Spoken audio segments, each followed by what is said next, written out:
Welcome to the patch 1.11 video review for Legends of Runeterra. Today we'll be talking about the latest balance changes happening for this patch. Specifically, we'll be talking about the card changes, and then we'll briefly touch on the new lab coming to the game, as well as one big new feature being added, in-game leaderboards. I won't be reviewing the rest of the notes like the expedition changes, the new cosmetics, or the bug fixes. So feel free to check out those other changes in the patch notes themselves. I'll leave a link to that in the video description below. For those that have been watching my previous patch notes videos, you'll notice things look a little different. I'm trying a different approach where I just review the patch notes directly from the blog on the Legends of Runeterra website. Everything else about these reviews will be the same as far as the way I talk about things, but the goal of this is to try and get this video out faster for you guys, as opposed to the way I was previously doing it, where sometimes my patch review wouldn't come out until after the patch already went live, due to the additional editing I have to do. So let me know what you think of this style down in the comments. As usual, I'll have timestamps in the video description and as a pinned comment below for anyone that wants to skip around to specific cards. Let's jump into it. Let's start off with the only champion that was changed, Aurelion Sol, whose level up requirement has been increased from having 20 total power among your allies on the board to having 25 total power. So this is a weird change for me. What's funny is that this is the change I wanted Riot to make for Sol up until very recently. A lot of players have stated the problem isn't Sol, but the celestial card Living Legends, and after thinking about it some more and playing the game more recently, I actually agree that changing Living Legends would have been fine. However, that doesn't mean this change would have been less impactful than a Living Legends nerf.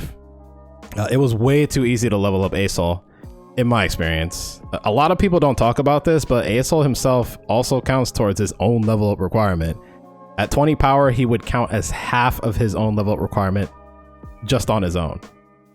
Sol ramp, just as an example, only needed the Infinite Mind Splitter and a Trundle in play to flip Sol, both units that are also difficult to remove.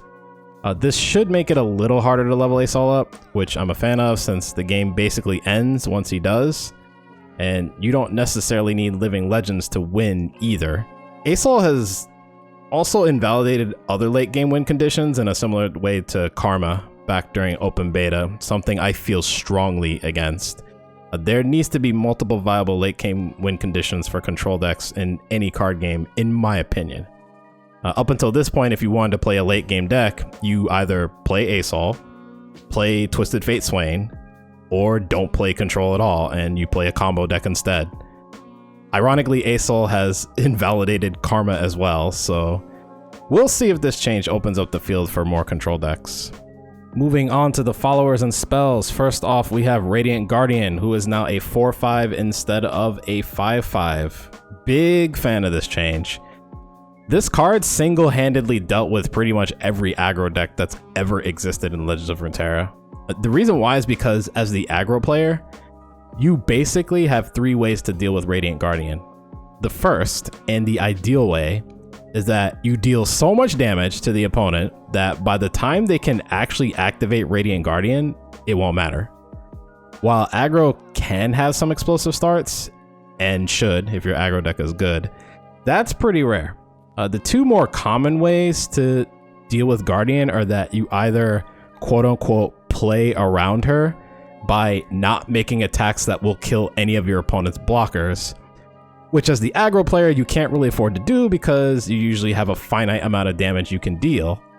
Or if she does come down fully activated, you have very specific cards already in hand to deny the lifesteal. Cards like Noxian Fervor and Glimpse Beyond. The problem with having those cards is that the Radiant Guardian player is also running cards like Single Combat and Concerted Strike that they were going to run in their Demacia deck anyway. So you still have to play around their strike effects when using Fervor or Glimpse, if they have even 2 mana up. Some people are complaining about this change, stating that it wasn't needed, but honestly, anyone that said Radiant Guardian was fine have either never played aggro, haven't played enough aggro or just hate aggro decks in general, it's a lot more difficult to play around than people are making it. Nightfall decks, which are known to actually be high skill decks, basically auto scoop to this card. A card that Demacia can just throw into their deck and it will counter an entire archetype when combined with the strike cards and the 2 and 3 drop units you were going to run anyway. Make no mistake, this nerf was needed. Alright, next we have Inspiring Mentor, who is now a 2-1 instead of a 1-2. This was honestly the change that should have happened in the first place, the last time they nerfed this card. For those new, Inspiring Mentor used to grant +1/+1 to another unit in hand, and it was a 1/1. Mentor was a core card in elusive decks back in the day, but since the nerf, most elusive decks have been unable to fill that missing 1-drop slot. In fact, the only one that could was the Freljord variant because they had access to Omen Hawk. With this being a 2-1, I'm expecting this card to see play again in more aggressive elusive decks since Mentor actually has the ability to trade up now, something it couldn't do before as a 1-2. Alright, up next we have Pix, who is now a 0-2 instead of a 0-1. This changes nothing about Pix. It still won't see any play in support decks. The problem wasn't so much that Pix only had 1 health, it's that Pix has 0 power and therefore has no ability to fight for the board. This will be better as a 1-1 than a 0-2. I think then Pix will be considered for support decks, but until that happens, this will continue to sit on the sidelines. Next we have Jack the Winner, who is now a 5-5 instead of a 5-6.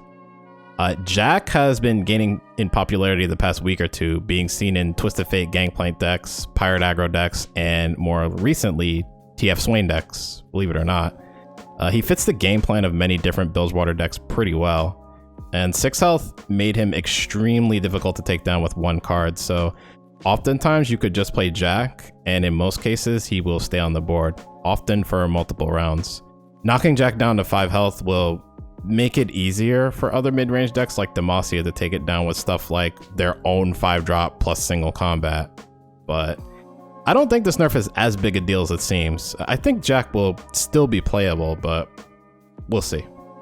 Next, we have Petty Officer, who is now a 3-1 again instead of a 3-2. I am not surprised at all, as I was expecting the devs to revert this card back to its old stat line. But this is probably the most impactful change in this patch that will shape the meta. There's a lot of Bilgewater decks on ladder, and the glue that has been holding a bunch of them together has been this card. I was a fan of the buff to 2 health initially, but time has proven that Petty Officer is way too good at 3-2, and has basically been an auto-include since the initial buff. It's absolutely been meta-defining since then. This card saw 0 play when it was a 3-1, so I expect Petty Officer to go back to being unplayable. And I won't miss it personally. This will open up Bilgewater decks to be a bit more flexible in my opinion. Not only that, I'm expecting more non-Bilgewater decks to be tier 1, and some of the existing tier 1 Bilgewater decks to drop in popularity and power. Next we have Bastion, which now grants an ally spell shield and +1/+1 instead of giving an ally spell shield for the round. I don't like this buff. This makes Bastion very, very scary as a card. Riot did state they wanted to make Bastion a core card in Targon decks, and this buff will definitely do that. I've always been of the opinion that Spell Shield is overpowered in this game ever since they spoiled it as a key word. I was expecting Bastion to see widespread play, but it fell off pretty quickly after the first few weeks. I think the reason was because the metagame became even more about units and unit combat than normal, so an effect like Spell Shield isn't going to be as good when there's just less removal spells flying around, which has been the case up until this point. We're not seeing stuff like Karma Ezreal or Ledros-based control decks dominating the ladder anymore, and that might have a direct correlation to Piltover and Zaun and Shadow Isles being the least used regions since Call of the Mountain came out. 2 regions that have the most removal spells. Anyway, I thought Bastion was busted, before, and that it was just simply the metagame not dictating a need for it. But now it's super busted. I think this is going to lead to a lot of frustrated players complaining about their removal spell that they already paid too much mana for, being blocked by 3 spell mana. Next, we have Cosmic Inspiration, which now no longer refills spell mana. So I'm a fan of this change. I think this card effectively only costing 4 mana made it a little too good. People like to complain about Living Legends, which is totally understandable, and is still the most powerful card you can get off of Asol. But I think this card was fairly close in power to Living Legends. Not too much else to say. As good as this was, I think not having this card isn't actually going to hurt Asol decks that much, since they have access to so many other amazing Celestial cards that cost 7 or more. This will just no longer be an auto pick in some situations. Next, we have Grandfather Rumul, which now grants 2 allies +0/+4 instead of 1 ally. Not much to say other than this was pretty much the expected change for Rumul, since in the dev notes of the last patch, Riot stated they were intent on Rumul giving out more hugs. I'm personally going to take a wait and see approach on Rumul. Depending on how the meta shifts, this card could actually be good. It'll depend on whether or not it's easy enough for Targon decks to keep multiple units in play that are actually impactful though. Up next we have Hush, which now silences a unit this round and creates a fleeting Hush in hand that costs 1 more. So I'm just going to read the developer notes directly from the blog here regarding Hush, and then we'll talk about the card itself and what it could mean. So Hush is a card that the live design team has spent a lot of time evaluating. Its ability to silence even champions for a round was meant to add to LOR's interactivity, something that I have definitely complained about in the past, allowing previously unavailable counterplay to certain strategies and combinations. However, Hush's repeated fleeting design is also contributing to the opposite, by excessively punishing certain strategies and itself shutting down counterplay opportunities, which is also fair. Initially, we locked in the change you see here for patch 1.11 to make it more difficult for a single Hush to apply multiple silences. However, since then, we've continued to discuss the card and listen to your feedback. Ultimately, the ability to silence champions is a core strength we want to preserve in Targon. On the other hand, repeatable AoE access to silence is difficult to justify in a region that we also want to have a general weakness against wide boards in combat. So, for that reason, we've decided to ready another change for the next patch, 1.12, as well, where we'll remove Hush's repeatable aspect entirely and reduce its cost. This change should focus Hush on its core intended function and generally reduce frustration when playing against it. We're also incorporating our learnings into design work for future Targon cards. So, Pump Spell gamers, rejoice. The card that you hated the most is now nerfed, and not only that, will be nerfed again. So this is basically a stopgap for Hush, and isn't the final change we'll be seeing. I'm not a big fan of Riot pretty much spoiling exactly what Hush is getting nerfed to in the next balance patch. I have a feeling that this is in direct response to certain people in the community that have complained a lot about this card. A group of players anyway. But anyway, we can pretty much expect Hush to get reduced to 2 mana and no longer making any copies of itself. I'd be very surprised if this went down to 1 mana. So this will be the Purify of Targon. Some have said the cost reduction is going to make Hush better, but I completely disagree. I think taking the copy aspect away will make the card even worse than what we're getting in this patch, and the cost reduction will not make up for it. The problem that most people have with Hush, even though they're not saying it, is not with the first Hush being played, but with the extra copies of Hush being played afterwards. There is counterplay for the first Hush. If you want to save your unit, you just play another spell that protects it. The second hush is what shuts that counterplay down if your opponent has enough mana for it, effectively giving you no way to protect your unit without it getting silenced again and likely removed from the game. You're basically forced to just let your unit die in that scenario because they have a second hush. But anyway, with this change, the game will go back to a state where playing pump spells or protection spells at burst speed will be the best thing you can do. I feel like that's how some players think Runeterra should be played, but in my opinion, you need multiple ways to interact with other cards. There should be no one card type to rule them all, which I sometimes feel has been the case in most metas in LOR. So I was actually really happy when a card like Hush came around to break up that monotony, but it is what it is. And finally, we have Mountain Goat, which is now a 3/2 instead of a 3/1. This is a nice buff, but I'm a little more skeptical about this card's viability than others. My big problem with this card was not only about it only having 1 health, but that Mountain Goat has to actually hit something in order to get full value. I did say before that this needed to be a 3/2 to be considered for any deck, and now it will, but I'm also not expecting this to perform as well as other people seem to think. Its best deck will probably be something paired with Demacia, since they have the most strike spells in single combat and concerted strike, which means if your Mountain Goat does get targeted, you can still use either one of those 2 spells to get its strike effect off and get a gem anyway, without having to actually hit the Nexus or hit another unit in combat. But Targon and Demacia have not been a popular pairing so far, but maybe this patch will shift the meta in a direction that could change that. All right, let's talk about the new lab that's coming. It's a single player lab called Journey to the Peak.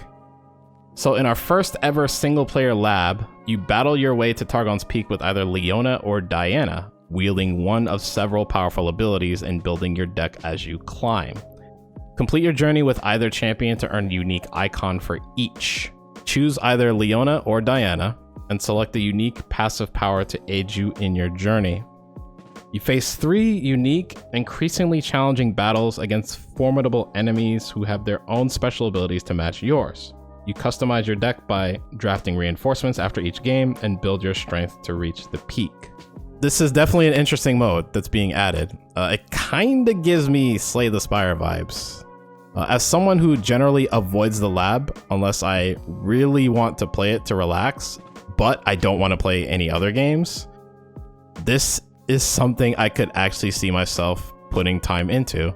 I think this is the most excited I've been for a lab since the mode first released, to be honest. Finally, let's talk about in-game leaderboards. So 2 leaderboards are being added to the play screen.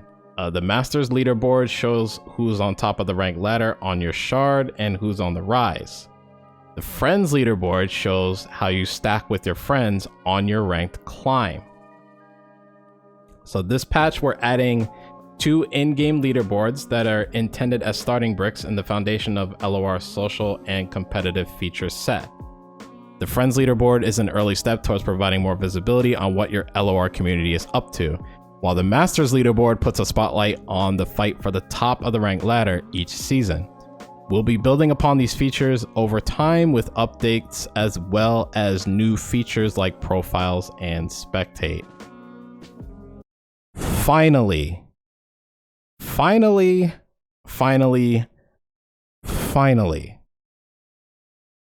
I have been wanting this ever since they changed the Master Ladder system in Season 2. So let's recap for those new. Back in Season 1, and I guess prior to that, the way the Master Ladder worked is that the number you had as part of your Master rank icon was your actual rank. In Season 2, due to feedback from some Master players, Riot changed it to a league point system, where the number shown on your icon now reflects how much LP you have in Masters, not your actual rank among Masters players. The problem was, when that change took place, there was no way to tell what your actual rank was among other Masters players in the client. You had to go to the Mobalytics website to find out. And I say this with all due respect to Mobalytics because they've done a great job overall serving this community. But having to go to what is a third-party website at the end of the day just to see where I rank among Masters players felt really weird to me. Especially since theoretically you could be in a situation where you're grinding for rank 1 and you hit it, but the website goes down or something else goes wrong and then your rank doesn't get updated. Then someone takes rank 1 from you and you have to grind for it again, but then you might go on a losing streak afterwards. Again, that's theoretical because I don't recall that actually happening to anyone ever since we've gone to the new LP system, but it's still better to have the leaderboards in the client if the LP system is what we're going to have moving forward. Also, you get to brag to your friends about how you're a higher rank than they are. So that's cool. But that's it from me. The rest of the changes that weren't covered in this video are some bug fixes, changes to some of the expedition archetypes, and the introduction of some new cosmetics, and Thai being added as a language being supported. So feel free to check out the patch notes on those in the link in the video description below. If you guys made it to the end, thank you so much for the support. If you enjoyed the video, let me know by hitting the like button below and leaving a comment. I appreciate constructive criticism and feedback since I'm always looking to do things better and more efficiently. If you don't want to miss out on future videos, subscribe to the channel and don't forget to click the notification bell below. Also, feel free to check out all the other places you can find me at in the video description below. You'll find links to my Twitch channel, Twitter, and we even have a community Discord that you can join for free to talk about Runeterra or get help from others. Thanks again for taking time out of your day to watch this, and I'll see you all next time. Take care.